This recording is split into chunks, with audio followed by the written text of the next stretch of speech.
सीताराम, गुरुआदेश ब्रह्मादेश। पत्थर पूजू हरि मिले तो मैं पूजू पहाड़। उससे चक्की भली जो कूट खाए संसार।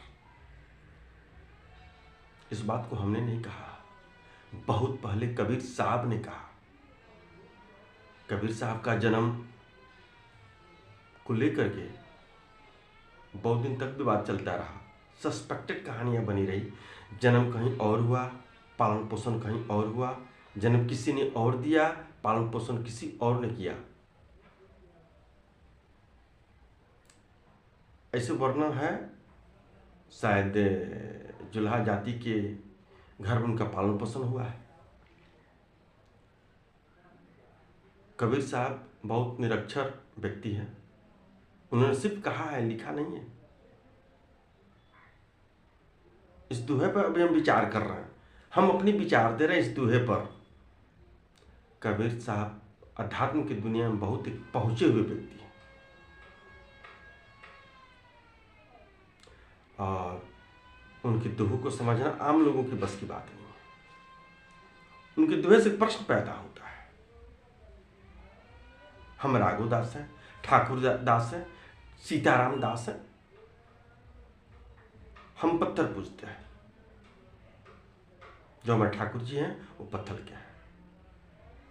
और यहां कबीर साहब बोल दिए, पत्थर पूजे मैं पहाड़ पूजू। अब आम आदमी को यह चीज लगता है कि कबीर जी ने इस चीज का विरोध किया,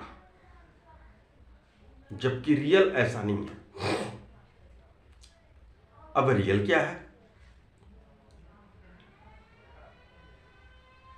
जिस पत्थर को हम पूजते हैं, ठाकुर जी के रूप में मानते हैं, उस पर उन्होंने विरोध नहीं किया है।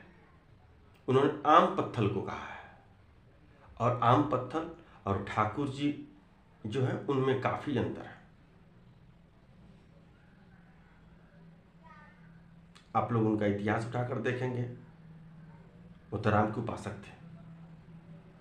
और जो आध्यात्मिक लेवल पर जो ऊपर चला जाता है, उनके सोच और हमारे सोच में काफी अंतर होता है। अब बहुत गहराई में जाने के बाद में इस चीज को मिलती है कि क्या बोल गए। इसलिए अर्थ का अनर्थ लगाना वाजिब नहीं है। कहीं से मेरे पास प्रश्न आया था, जब बाबा आप तो पत्थर पूजते हैं, लेकिन कबीरदास ने ऐसे कहा, इसलिए इस बात को हमें कहना पड़ा।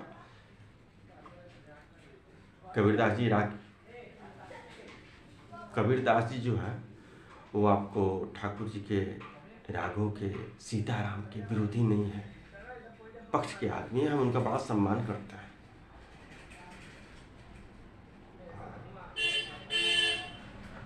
जहाँ तक सवाल है उनके लिखने की, तो वो लिख नहीं पाते थे। वो तो बड़ी मुश्किल में कबीर उन्हें लिखना सीखा। बोलते थे, कवियों से उनकी संगत थी। बाद में उनके जो भी उन्होंने प्रवचन दिया, जो कुछ भी उन्होंने कहा है, उस चीज को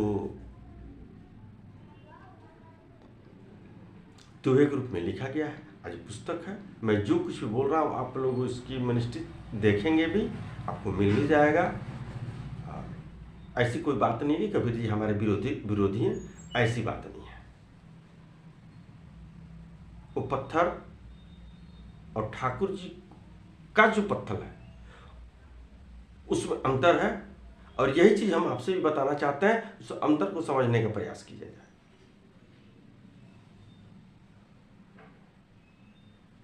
इसका कुछ साइंटिफिक कॉज भी है। अब तो पढ़े लिखे लोग जो भी है, अब तो अधिक में जैसे मोबाइल हो गया, मोबाइल तो अधिक पढ़े लोग ही देख रहे हैं और उसको अपने दिमाग से, उस साइंस के दिमाग से इस चीज को जानते हैं। लेकिन आप लोग को भली भांति इस चीज की जानना चाहिए। मुझे इस चीज की बिलीव है, अरे थोड़ा बहुत हम भी पढ़े लिखे आदमी हैं, कुछ ना कुछ हमें भी महसूस है। जहां से विज्ञान खत्म होता है ना, जहां अंतिम होती है, वहां से अध्यात्म शुरू होती है। अध्यात्म भी विज्ञान का बड़ा भाई मानकर चलना पड़ेगा, छोटा भाई नहीं। बस आज के लिए इतना ही। सीताराम।